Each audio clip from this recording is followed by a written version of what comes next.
Welcome to the Dork Forest. Jackie and her pals will never bore us. Shameless confessions about our obsession will make us laugh and smile. So let's explore the Dork Forest and dork out for a while.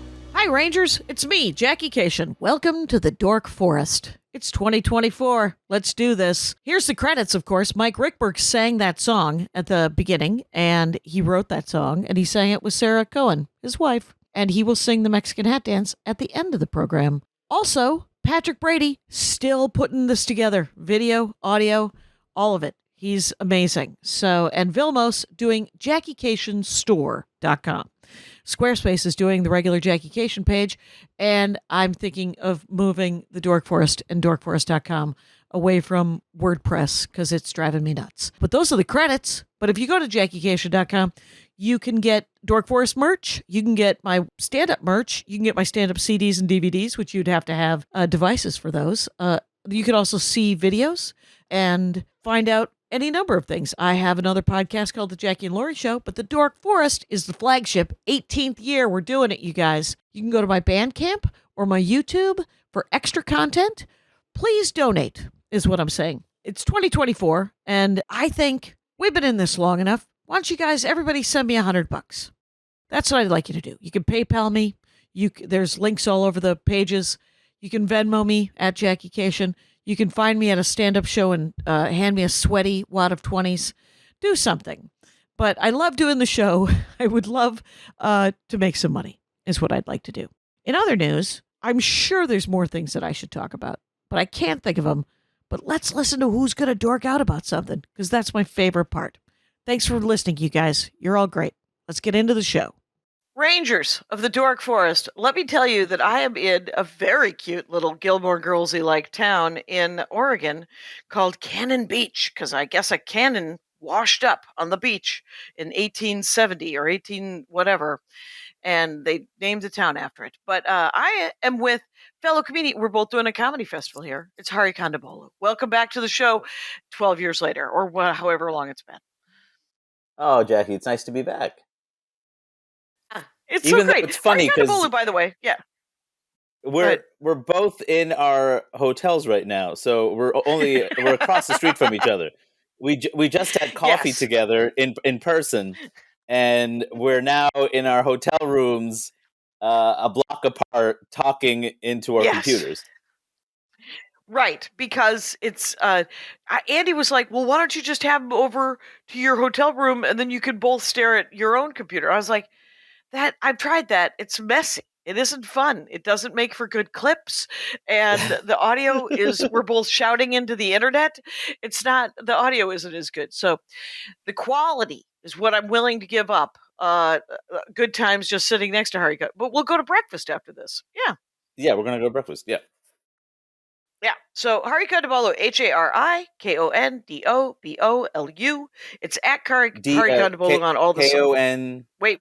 KONDABOLU. DA. Oh, I went DO. Oh. And yet I'm not going to defend myself. I spelled it wrong, you guys. It'll be right in the notes. And it's hisname.com. It's at his name. So Hari, that's what we're just going to call it. And then he's a great comic. You get a chance to see him. You're actually coming to Milwaukee next, right? Is that right? Yes. Laughing Tap in Milwaukee, March 20th to the 22nd. And then Baltimore, there's a great venue in Baltimore called Creative Alliance that I love, that I've done a bunch of times, on April 3rd.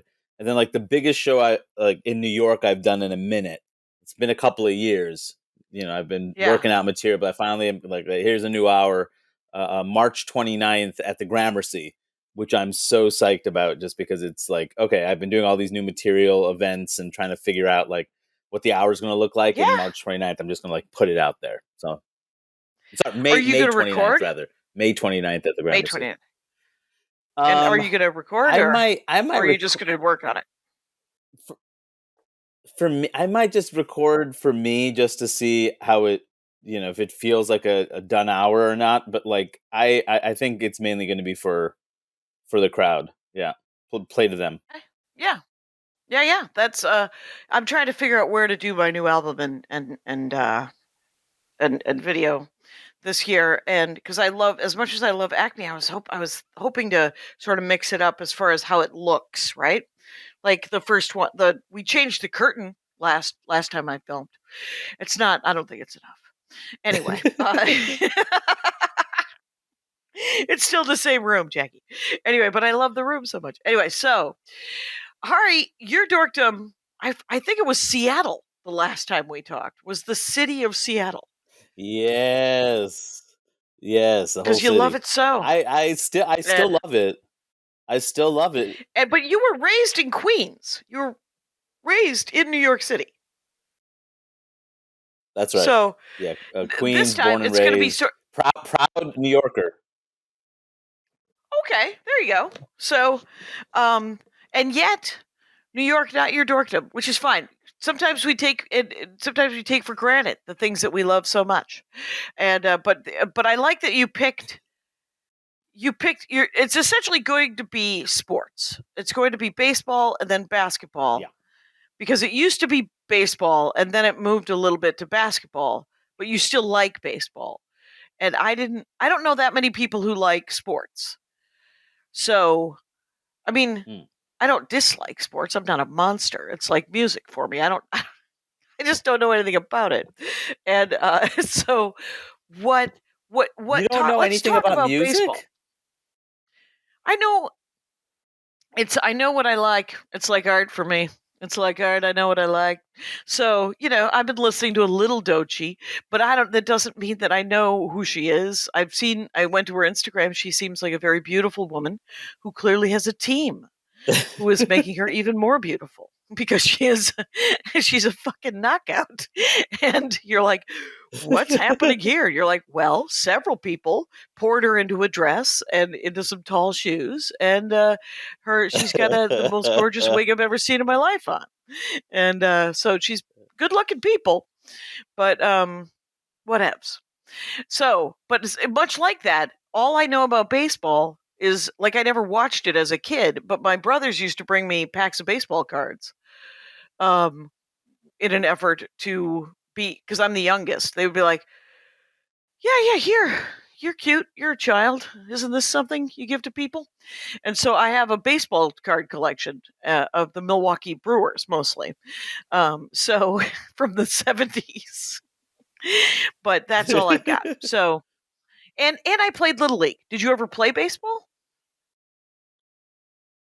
I was very bad at playing baseball, but I loved it very much. When I was in Little League, the same group of parents picked me every year, even though I batted like less than 100 every year. And it's because I made the other parents laugh.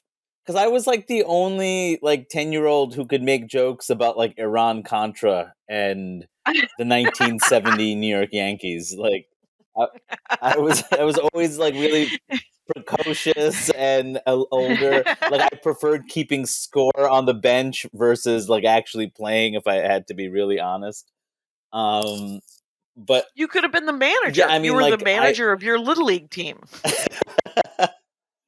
Oh, I would have been a great assistant manager if they gave me a shot. Honestly, I would have preferred it. Even though we were paying for me to play, I would have paid to like been a coach. To be perfect, a bench coach is really what my position should have been. What was your role? My What role did you play? was to play. I played deep outfield. I basically Okay. every kid has to play at some point. You can't like leave a kid out because they're bad.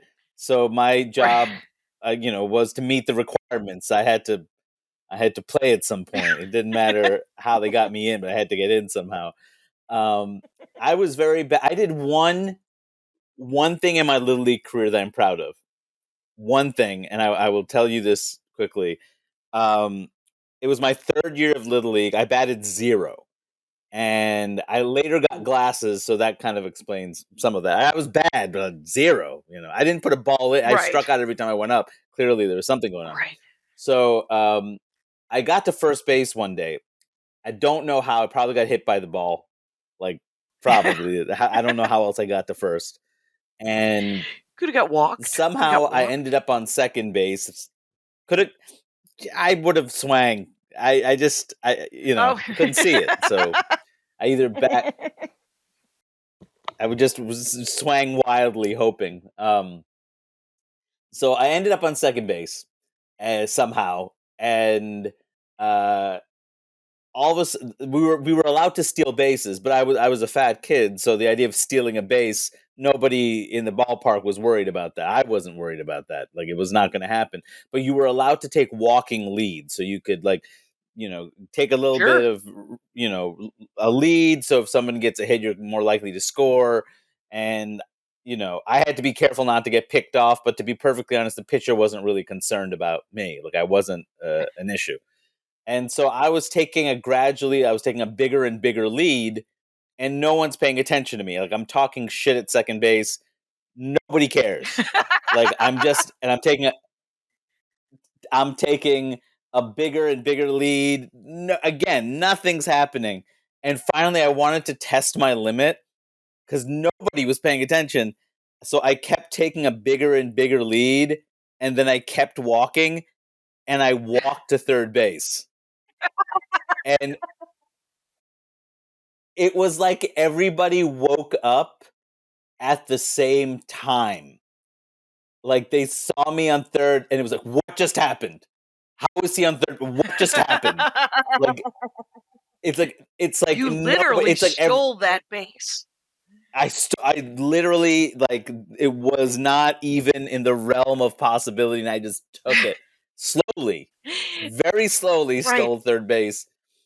I think about that at least once a month, about how the mechanics of that, like how that the fact that it's like the only time I felt good about feeling invisible was being on Right. second base Right. that one time. Right. Yeah.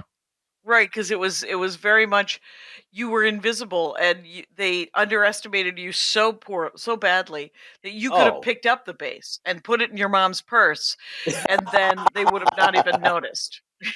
So it would have Oh been yeah. more likely. Oh my god, that I was a terrible baseball player too. I was catcher, Ooh, and I tried so hard, but it's actually a physically very grueling role very because you have demanding. to crouch. Very demanding. You have to crouch with the monkey suit on, is what they always called it, and then you have to run and try to get the pop ups, and you gotta stand in front of the base and try to catch the ball before somebody plows you over. And if you don't have the ball, they get to plow you over because you're just in the way. And I'm like, well, no, someone's going to throw the ball. Someone's going to throw the ball. They're like, and yet you don't have the ball, so you better get out of the way. I get to make a point. Anyway, so I like that I asked what your role was in baseball instead of what part did you play. That what is your Position. assignment? What is it called? Position. There we go. So was it like, were you right field or left field? Like, was it like that? Because I remember right field people made fun of the right field people because everybody is right-handed, and only lefties hit it out into right field, I guess. I was in deep right or deep left. Um, Okay. I played pretty deep just because I figured if I played any too close to the infield, like, the ball was going to get by me. So I would play pretty far back, but it would still get by me. And I would my big move was to throw the glove at the ball in a Oh, to maneuver that knock has it out of never the worked. sky. No, Nobody's ever. not to knock it out. When the ball is, like, just like it's on the ground, right? And I'm just chasing after it and just hoping Right. somehow I can stop it with the glove, since it's clearly going to be a home run, a ground ball home run. So Wow. It So this is you as a child playing Little League, yeah, yeah. and yet you loved baseball. You loved it anyway. Did you love the Oh, accounting? Is that what you liked about it? Or did you like I watching the game? loved I both. I loved the stats.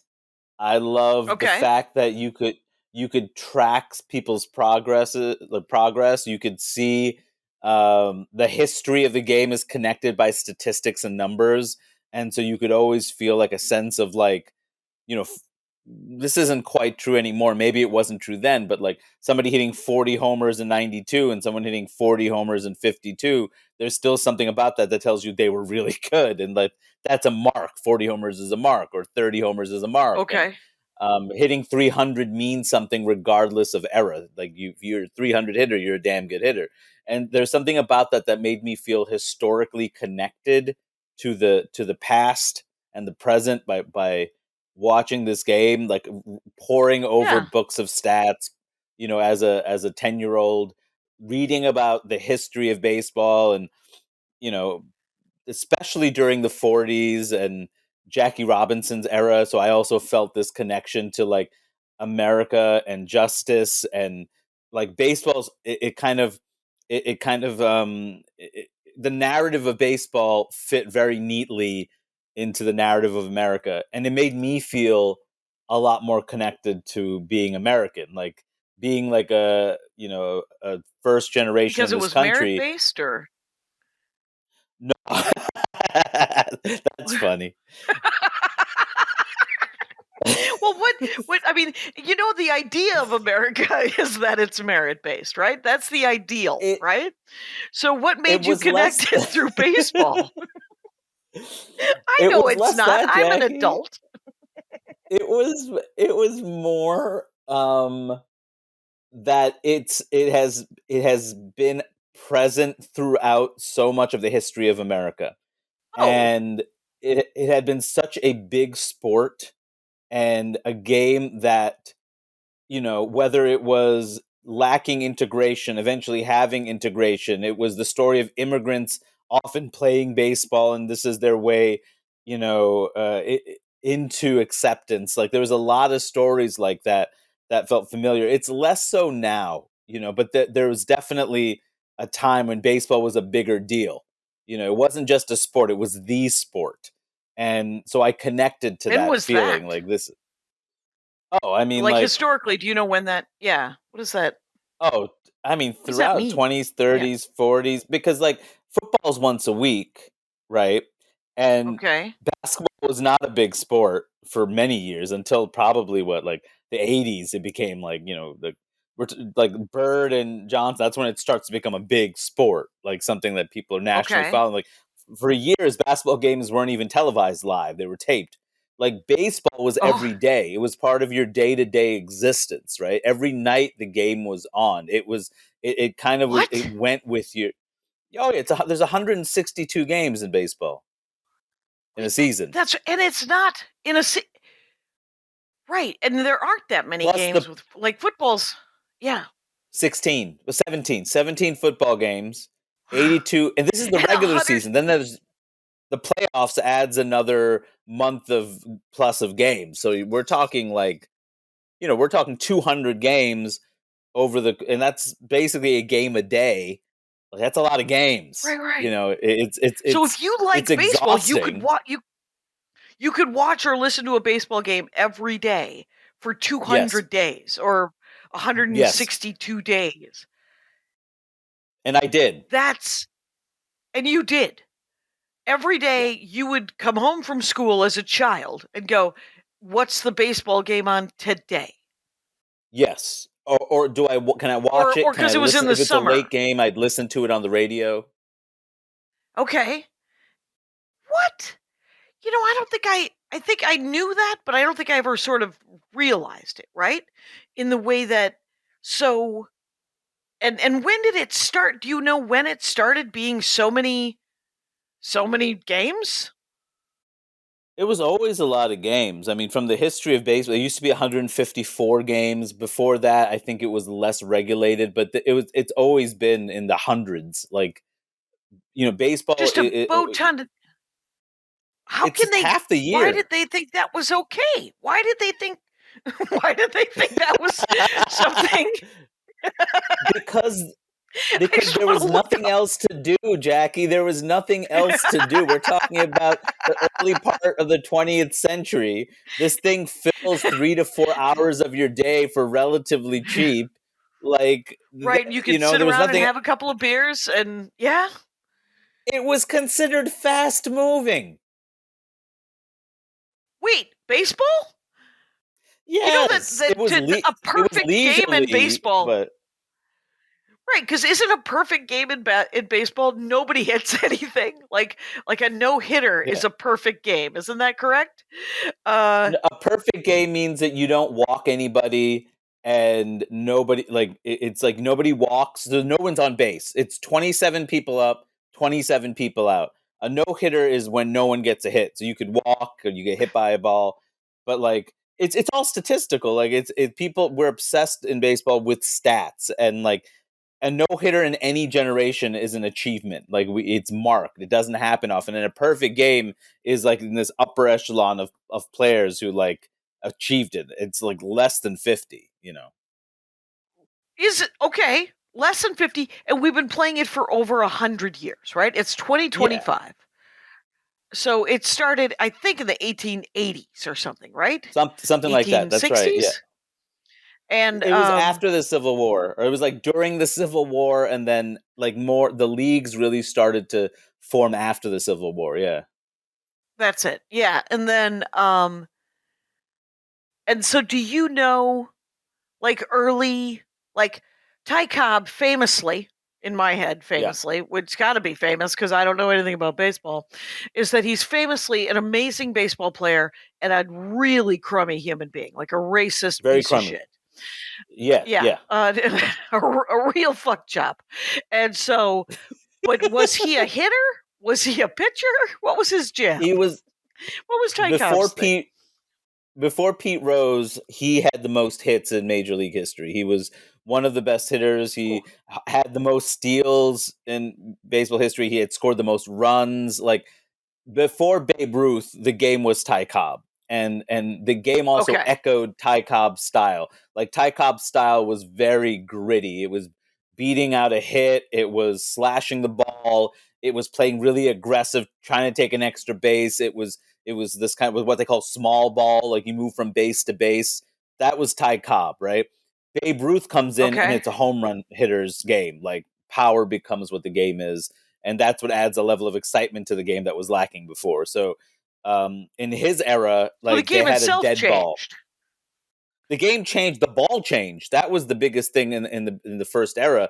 The ball was a dead ball, meaning that you hit it. It didn't go as far. It was wound a certain way. The live ball era, they really tightened it. So when you hit it, it actually like sprung off the bat and would go farther. And so that was a major change. The idea that the ball actually would lead to offense, and so that's like Babe Ruth's era. Like that's when there's this live ball. Quick question: before did Babe Ruth hit homers with a dead ball? Yes, And he then they hit were the most. like, we would like other people to do this as well. So let's change the ball so that it bounces a little bit better or something. I think there was a level of that because he wasn't even Babe Ruth wasn't a hitter initially. He was a pitcher who got to hit, and when so that means he didn't hit every day. But when he did hit, he was hitting home runs, and they moved him. They turned him into an outfielder because he was so good as a hitter that they thought that was a better use. Even though he was one of the best left-handed pitchers of his era before he turned into a full-time hitter. But that was part of what spurred it. Like there was power. People were excited by power. Here's right, always. And but here's my next question is why didn't if he's playing every game, why doesn't he get to hit every game? Was there a rule where pitchers didn't get to bat? Well, when he wasn't pitching, the idea is somebody else is pitching, so someone else Oh, is batting, right? I see. Um, I so they see. wanted him in as much as they possibly could because he was clearly like the best player there, and had so much power. And so they moved. He went from pitching to the outfield so he could hit every day. So the record was 29 home runs, which he set, and he just kept topping his own record every year. He would just top his own record. He was that good. So, okay, so did he also like they were like, well, he's a great pitcher, but we want him to play more often. So I take it because pitching is sort of it's harder on your arm, and it's physically probably the most challenging, except for catching. We don't know. Anyway, but but it's like, did he both pitch and, like, if he wasn't pitching, did they stick him in the field, or did they just stop him pitching? No, it was they started sticking him in the field because he was too much of When he he was a wasn't. big asset. Yeah, I mean, there's a player right now named Shohei Ohtani who is hitting and pitching at a level that we haven't seen since Babe Ruth. Like, he actually That's is the one of Dodger the guy, right? That's right. That's right. He's a star. As a pitcher, he's an absolute star, except he gets injured when he's pitching. And when he's hitting, like, he doesn't so much. So, there's that risk of, if this guy gets hurt in a way that affects his hitting, we're going to lose a pitcher and a hitter. But when both things are in sync, he's as good a pitcher as anybody else in Major League Baseball, and he's by far the best hitter. Oh, really? It's I have a unbelievable. baseball hat. I have a Dodger baseball hat that's in Japanese. That says Dodgers in Japanese, because That's and awesome. I don't like baseball isn't my thing. It turns out baseball hats are. I enjoy a baseball hat. So I got that hat, and it's a Major League Baseball. It's a branded hat, but it is very much like people comment on it because they're like, "Oh, you're a big fan of that guy," and that's why I know his name. Anyway, so Babe Ruth, so they changed the ball to that, and Yeah. who does the game change again after?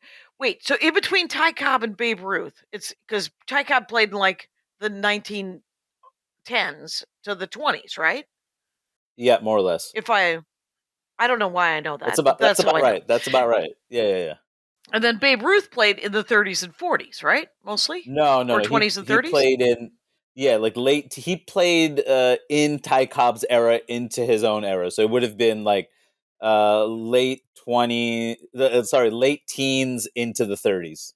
He retired in like Oh, okay. 34, 30, something like that. I don't remember. Yeah. Because baseball players can play for like 20 years, as Yes. opposed to and yet they're playing 200 games a year. Is it because they're Yes. just standing around most of the time? And this is not, that sounds rude, but they're not. I mean, it is a slower game than basketball or football. I think you could get away with being out of shape in baseball for quite a long time. Babe Ruth was not in the best shape, but he was athletic enough and he had power. There's tons of Right. examples of like pudgy catchers or like people that don't seem like they're particularly athletic. John Kruk was a famous example in the 90s, but like they could hit a baseball and they ran fast enough and they did what they needed to do. Right. So, Right. If you could um, hit it hard enough, you had all day to get around the bases, I suppose. that's right. Yeah, and less so now. It's Less so now. Now, like, you don't see that as much. You see like players that are really in incredible shape with technology that keeps them like it's too competitive to do that. okay. Well, all right. Well, let's not get ahead of ourselves, because the 50s is with like Willie Mays and that, right? Hmm. Like after Babe Right. Ruth, who were the big? I think there's You get Cal into Joe Ripken. Is that the DiMaggio. 60s? I don't know. Oh, Joe DiMaggio. That's it. Joe DiMaggio. You get into Ted Williams. Because you're there's a war in there too. So like that stops the game for a period of 3 or 4 years where the game is being played, but not all the best players are there. Okay, so people are they still want to see baseball, but everybody's in the army. All the men are, Right, and right, so a league of their own is created, and correct. It, and it was a Rosie O'Donnell gets to fascinating play it. era.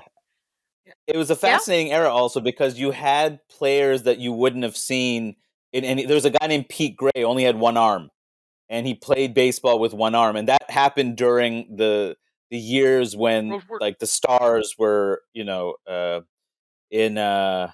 when the stars How did? were fighting. Yeah. Right. So there was where did he play? I think Do the you remember? Cleveland Browns. East Coast. Okay. The Cleveland Browns. They were a team. There were two teams in Cleveland, the Browns and the Indians. So I think he played for. I feel like it was the Browns. the Browns often did like, I guess what I guess stunt casting. They often would have people that you wouldn't normally see. Like they had a little person once, Eddie Goodell. This is a famous story, and they signed Okay. him.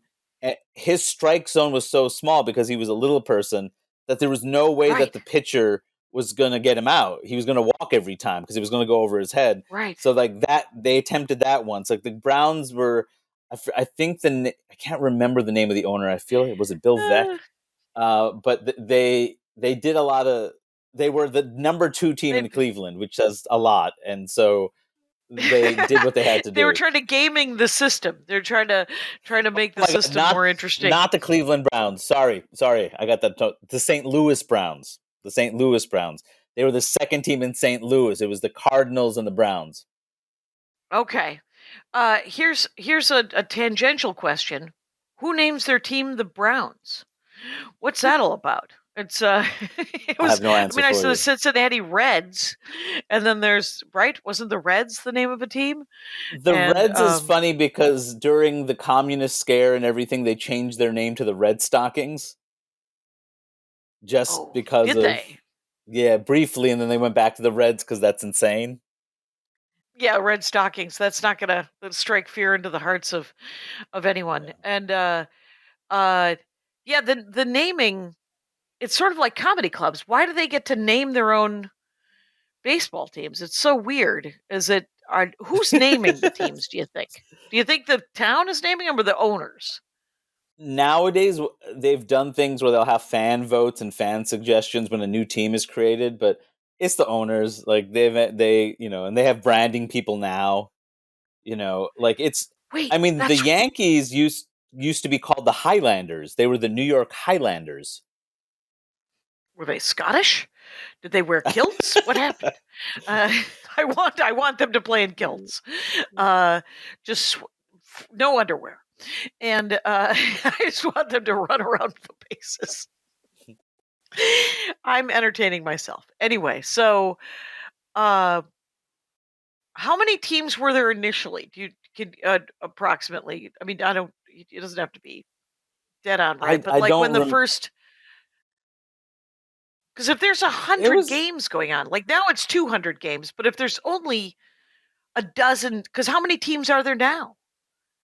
Oh God, I don't know, 26, 27, Like 28, 40? something like that. There's a Yeah. lot. I mean, Okay. back then the same teams are playing each other all the time. It was much more common and they were playing 100. Whatever it was, 154 at some point became standard before 162, and there were fewer teams, fewer players. Initially there wasn't a minor league system, so you had the National League and the American League. They were competing leagues that would play in the World Series, and eventually they joined forces and became the same league with two different sub leagues, Oh, but they were actually I get competing it. leagues for a while. Oh, sort of like professional wrestling where they were like, no, no, watch us. No, no, watch us. But they That's right. but they were geographically separate though, which is sort of or would like the National Ye- League have a team in the same town that as could the American happen. League? Depending on the Okay. market, that could happen. Yeah, so like there was some of that, but it was like the National League and the AL. And while that was happening with the National League and the American League, there was another league that showed up sometime, I think in the teens or 20s, called the Federal League, which stole a lot of the best players briefly and was seen as a real threat to Major League Baseball because that's the thing. Baseball is a monopoly. It's really hard to form a league, and there's all these rules that allow baseball to really have the amount of control that it has, because like the Federal League tried to join and they actually had a degree of like they were biting into the market pretty good, and then they folded at some point and then kind of got absorbed into the major leagues. But there were other leagues that were being created that were professional leagues as well. That's so interesting that like because is it regulated? Back when we had a federal government, was it regulated at some point at that level? Or was it Base, regulated by itself? Or yeah, Baseball has always baseball's so gotten much money. away.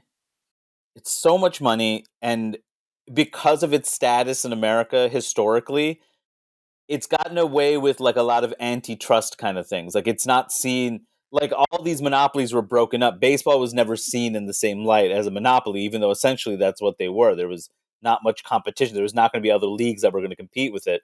And so what that also led them to do is like they could do whatever they wanted. They had their own set of rules and their own standards, right? They weren't going by like now, players are paid what they're worth based on the economy of the day. Do you know what I mean? Like it's not, Yeah. they're not arbitrary numbers. They're based on like how much money that the teams are making and what we think this person is valued based on the market. Back then, owners could pay players whatever they wanted, and salaries had a huge discrepancy because it's just an old white dude telling you what they think you're worth. And if you don't want to accept that, then you don't play because they didn't have free agency. There wasn't somebody who could wait out a contract and sign with another team. You'd have a contract that would get renewed perpetually, forever. It was called a reserve clause. And so, it was a monopoly, it was, and Yeah. as a result, like players really were paid far under their value, some eventually more than the average person, but there were no unions. There was no, you were not allowed to have a union. The attempts at unions were destroyed. And so baseball always had this kind of status where they were kind of above the law. Is there a baseball union now? Very powerful union. Yeah, that's which people hate the union just because it leads to strikes. It leads to Right. work Oh, right. stoppages. It leads to yeah. Yeah, and then they don't get to watch baseball. Right.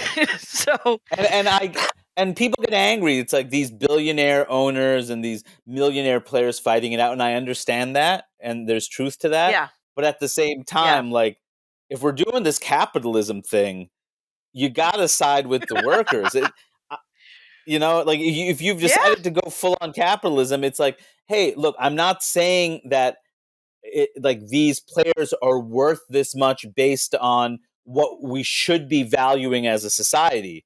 Like what we should be valuing is teachers being paid significantly more. But in terms of what we do value based on dollars and cents, what we actually see, like we show what we value based on what we spend money on. This is what they're valued. They're valued millions upon millions of dollars. Like that's what their value in the market is. And that's something Right, that and like I know people.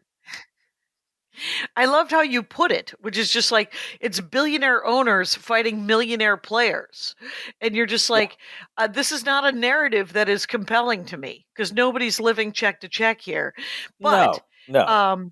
but it is like the billionaires should share with the millionaires because everyone wants to watch the millionaires. It's sort of like the entertainment industry, which is I guess what baseball is. It's entertainment. Yeah. But people are like, well, I can't believe you are worth that amount of money. And you're like, except that, you could say, well, why do you get $5,000 to do one show? You're like, well, because they're making $60,000 That's right. for me to make That's that right. show. So there has to be, like you said, if we're going to be doing capitalism, then you have to pay what the market will bear and what the market values, which is that's the whole premise. Well, it's also a matter of like, when we talk about Hollywood stars being paid what they're paid, you can't complain because then you have to be like, then why are people going to those movies? If you don't want people to make what they're making, don't watch movies. Like we value entertainment so Right. highly that that's the reason why people get paid what they get paid. And it's just I'm not saying this is good or bad. I'm just saying it is what it is. Like that's how this society Right. works, and That's there's a reason why and that's how baseball works. Yeah. So that's yeah, interesting. sports in Okay, general. Yeah, so we have Pete Gray. Is there video of Pete Gray playing baseball? Is this during the 40s? I think so. Yeah, which I found him So was fascinating he because hitting wise, I could imagine it just because you can swing a bat with one hand.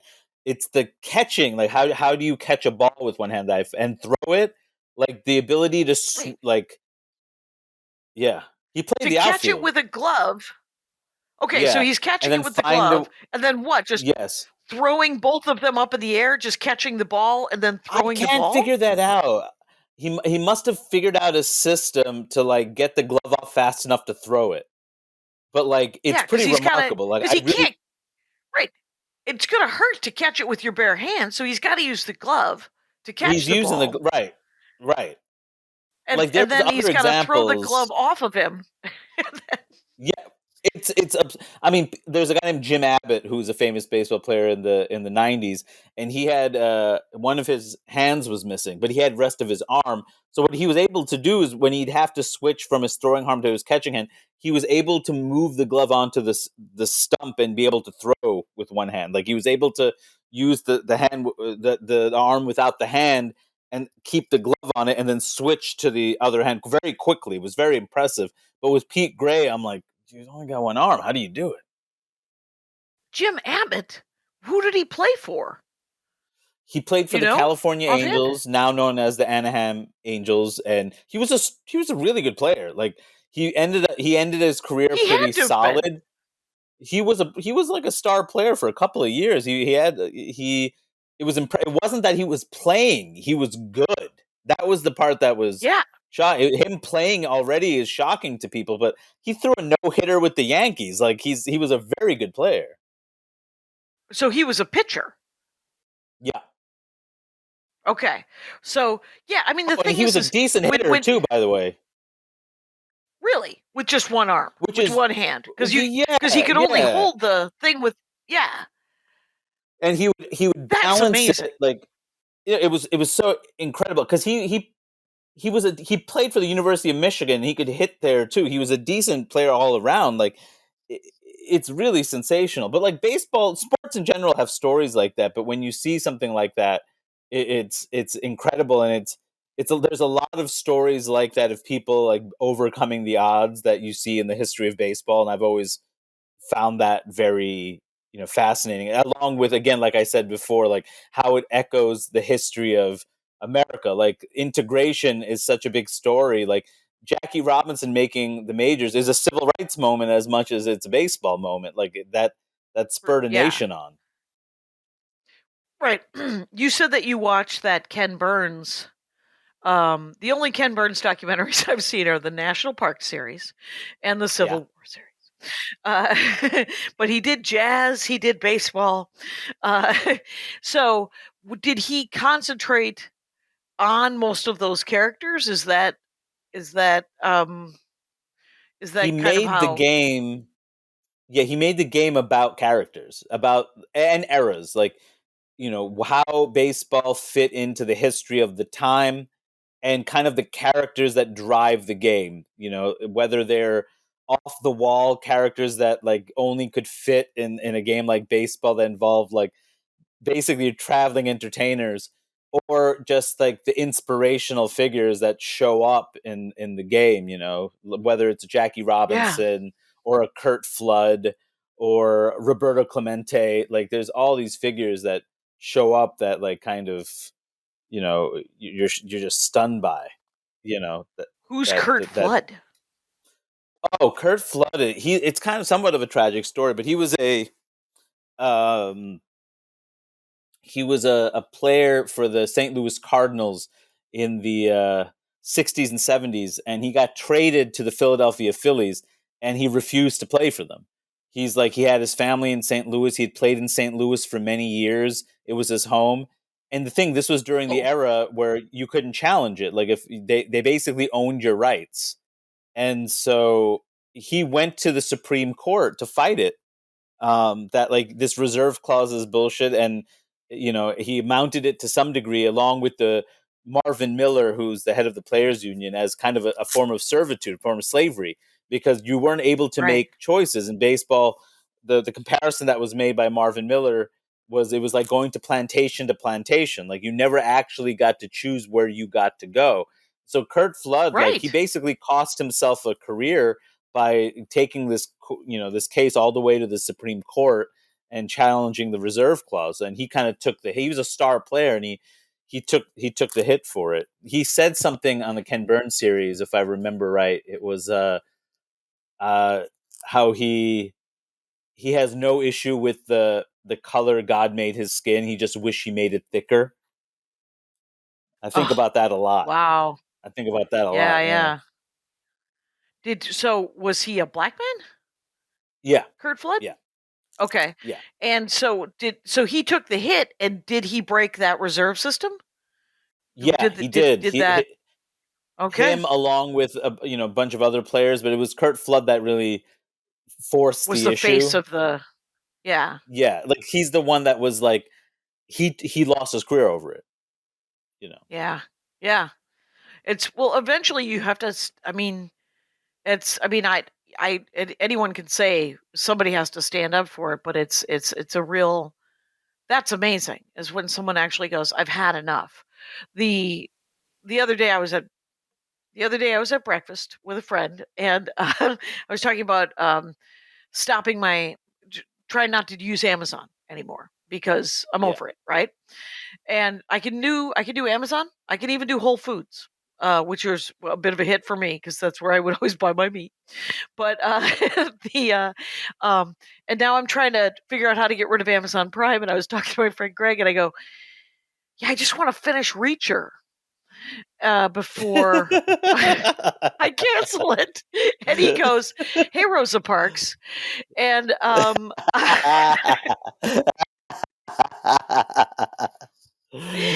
I just want to say this. I bet you Rosa Parks took it until she couldn't take it anymore. That's what I would say. I would say that Rosa Parks sat in the back of the bus until finally one day she was like, "There's so many seats at the front of the bus. Why? Just in the middle of the bus, just a little bit forward to the middle. Why am I trapped back? There's no room back there. I just have to sit down, and I'm too tired. So I guess I'll fight this fight." And maybe that's what it's going to have to take me with Amazon. We don't know. But what I say is I respect Kurt Flood for standing up for it. That's amazing. I mean, these are the things in baseball that made me not just love the game, but become so infatuated with it. Which honestly, nowadays, like baseball has lived off its Jackie Robinson credit for a really long time. Like every year they talk about Jackie Robinson, and at the same Right. time they don't talk like the other sports. Obviously Kaepernick is the famous example in football, but basketball, every civil rights issue they step up and they talk about it. There's a discussion. There's a protest. Famously, a playoff game got stopped after there was another police shooting, and then the Milwaukee Bucks decided that they weren't going to play a playoff game, and the other team agreed too. I mean, there's certain things that you don't see in other sports. Part of it, I think, with baseball is both a very white sport, but it's also a very Latino sport. So you have a lot of folks who are not from America, so you can't expect the same level of like, I'm going to take a stand here. Like, I just came to this country to play. Like, I have a lot Play at stake baseball. Yeah. here. Yeah, and Right. and you have a bunch of Trying to send like some white cash play. back to Cuba. Yeah. Right, So right. And so you're like, you can't expect me to do anything, or I'm not aware of the issues, or I don't know it. And then you also have like a bunch of white players that lean conservative, that don't believe in like this certain ideas of justice, or don't want to get involved. That's the bigger one. Like, I don't want to cause any trouble. And in basketball, even LeBron James speaks up. Like, the biggest stars speak up. Like, which wasn't the case in Michael Jordan's era. But in this era, like, people speak up. They're very vocal about issues. They care about the world that's happening around them. And for me, that's like what I loved about baseball growing up, was that kind of history, which you don't see with baseball right now. Because every year they talk about like integration, but what, you're not going to talk about police brutality? No one's going to. There was a guy named Bruce Maxwell that took a knee during the national anthem. He disappeared the next year, never played again. Like, baseball's not. baseball guy. Yeah. Yeah, like he played for the It Oakland doesn't Athletics. wait, what was Roberto Clemente's thing? What was is it am I getting that Oh, right? Roberto Clemente. First of all, Roberto Clemente. Clemente. The fact there isn't a Clemente. biopic about him is kind of stunning. Just because his life Yeah. is so fascinating. Played for the Pittsburgh Pirates. He was Puerto Rican. Unapologetically Puerto Rican, unapologetically Latino during an era where, like, it almost felt like you had to be apologetic about what you were for the press. Like he would speak Spanish in interviews. Like, he didn't wear a smile. He was always kind of seen as a little rough and grumpy. They called him Bobby Clemente or Bob Clemente. He hated it. He wanted to be called Roberto. Like, his name is Roberto. He wanted to be called Roberto.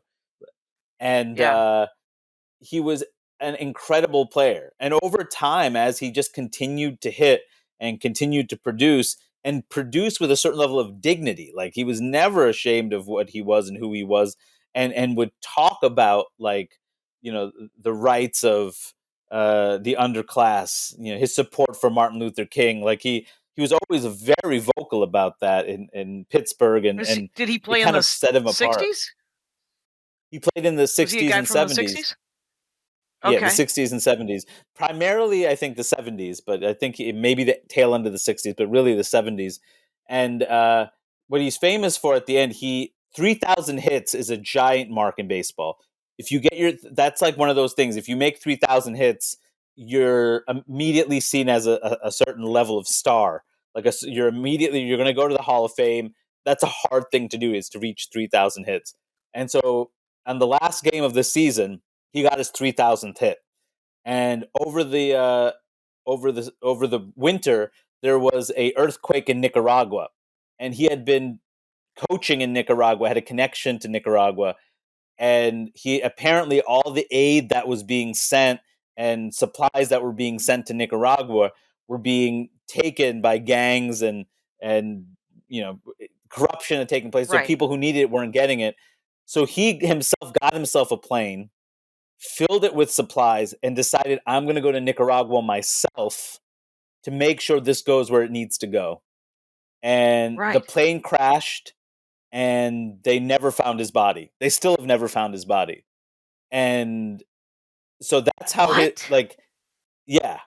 And so he's this figure that, like, is kind of mythical because of how he died, because of what he represented. And also in baseball, every time you get to that number 3,000, you're tied with Roberto Clemente. Like, immediately, the nobody first else has person done you it. see. It's just like No, there's only a handful of people. Okay. Only a handful of people have done it, but, like, the number 3,000, he ended exactly on 3,000. Like, the last game of his career, he hit 3,000. That's where it ended, and then he died. And so he's kind of this really incredible mythical figure who I wish got more attention because of his humanity. Like, he is such an incredible human being. That's what I think I'm seeing in the pattern of what you love about, because the game is fun, right? People are hitting balls and catching balls and throwing balls and running bases, and it's baseball, and that's fun. But you like the characters and the fact that it's someone who's, the examples you're seeing of the people, of sort of your favorite players, are these people who took that power and used it either for good, or we have yet to find someone that you've loved that they've used it for evil. But I am not I'm not a huge conspiracy theory person, but that sounds like the CIA shot that plane down. Roberto Clemente is what it feels like. And there's no proof. And all I know is the bare bones that you just told me. But I will say this: Ron Funches does a very funny bit about how if you don't believe in any conspiracies, he doesn't trust you.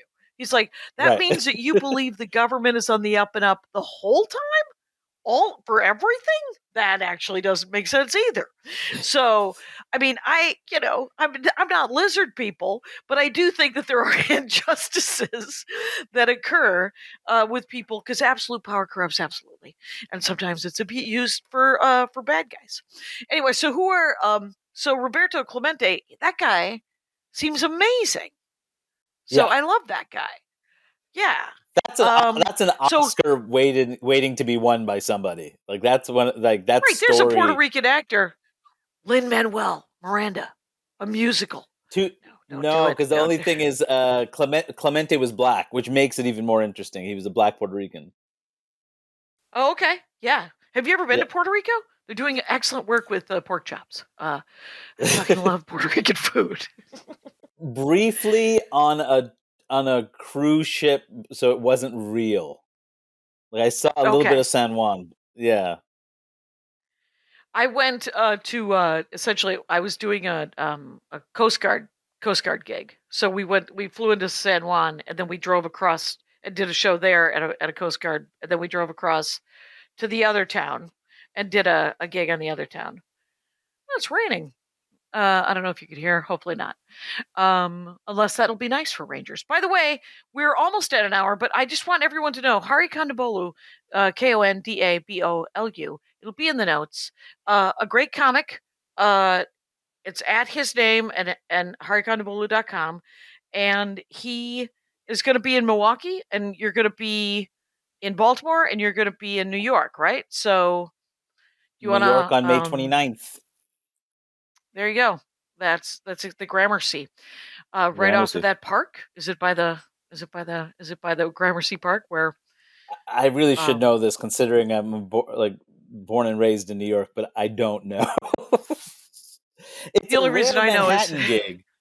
I do everything it's a in rare Brooklyn, so it's actually me doing something in Manhattan. So right. So New York, you guys. yeah, A town so great they named it twice.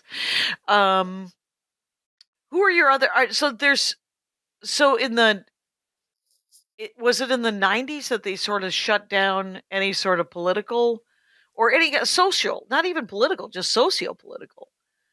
yeah. It feels like you see less of it from the '80s, '90s, but that reflects America too, right? Like the '80s was a time of wealth and go, go, go. As much as it was like Reagan, the Reaganomics and the Yeah. rest of it, but like the rich got richer, and I don't. So baseball and sports in general, like you don't see that level of activism, and the same thing I think is true in the '90s. But there's a wave of activism that starts in the last decade that we've seen between what all the stuff that Kaepernick did and things from the NBA, even Kaepernick is the football hockey. player who kneeled, right? Or who Yes, knelt? yes, Okay. yeah, yes. And Who what started that movement? Yeah, right. And then the basketball players, was that the Milwaukee Bucks? When was that? Milwaukee, but Cuz I'm that was it during COVID? I can't I think maybe it was right before COVID or during COVID. I actually don't remember the year. I think it was 20 or 21. but I it might think, have been but during lockdown or yeah. it might have been. I'm trying to remember. Let me look at it. Bucks I wonder pro. when they came up with their slogan, which is the greatest slogan in the world of sports. The Milwaukee Bucks, it's their logo is a deer, a male deer, I believe, antlered. And though I think that I don't know a lot about deer, but I think female deer also have antlers. But it's fear the deer. That's their slogan, and it is genuinely the funniest, silliest uh, slogan I've ever heard in my life. I love fear the deer because I do. When I drive at night in Wisconsin, I do fear the deer because you're going to hit a deer, and that's not going to be good. What'd you find? It was during 2020. It was during the lockdown. They Yeah, protested and they refused to play. I mean, it was it's a hell of a thing to do. You know what I mean? Like it's there's so much money involved and right. so much pressure. And no, Did but they get the NBA fined? Did backed it. they? No, The NBA backed it. that's They were in amazing. support of the decision, and that's another thing. I think the NBA does a good job of understanding the needs of their players and the needs of society. It's a very black league, and so it it's not like you had, because like historically usually it's like very black league, very white management, and that has a conflict. And it seems like in basketball, especially with Adam Silver, who is the owner that took over after David Stern, who was the longtime commission, not owner, but longtime commissioner, retired. He's been much more open to like social justice causes and kind of the needs of The new guy. players and society at large. Yeah, over the last decade. Okay. Yeah. Well, and that is amazing. I remember the first time I learned that there were mostly white quarterbacks in football. Yeah. And having a black quarterback was kind of a big deal. It And was seen as a 'cause thinking they're position. So right, and so they were a thinking position and like this sort of leadership role, and they didn't want to give it to black players, I guess. And they didn't think black players were capable. They didn't think that they had the tools to do it, which is absurd. It's football. right, that Um, right, and the thinking position that you don't think that black players could play that role, that by definition is a racial decision. So would be oh, yes. racism. Yeah, it's Same thing is true with that's insanity. managers and coaches in sports. Like for years, like you just saw very few black managers in baseball. That was one thing that Jackie Robinson, when he retired and would speak in public, so he would say that he's happy to see so many players, like black players now, and it's such a change. But he's not going to be happy until he sees people like behind the lines who are like working behind the scenes. He's like, it doesn't matter until we see executives and coaches and managers who are black as well. And so that's something that baseball, That's it's gotten better, but like, for yeah, years it was kind of like, white staff and then black players, and that has its own, fucked up dynamic. right. That is crazy. Well, we didn't talk about I mean, you were like, I don't know if I have enough about baseball, but you had enough personalities to cover an hour, Hardy. It's weird, Enough Jackie. While personalities, I enough was anecdotes. Yeah. talking, I was shocked. I was like literally like, man, I really know this stuff. Like I was literally thinking that, Yes. like, I am shocked that I know as much as I do about this stuff and know it well, and it is Yeah. something that shaped me. It absolutely shaped me as a kid. Like, especially, I think as Indian American and trying to find a sense of what American identity was, like baseball very much gave me, as sports in general, but baseball specifically gave me this real like sense of I have ownership in this country. This belongs to me too. Yeah.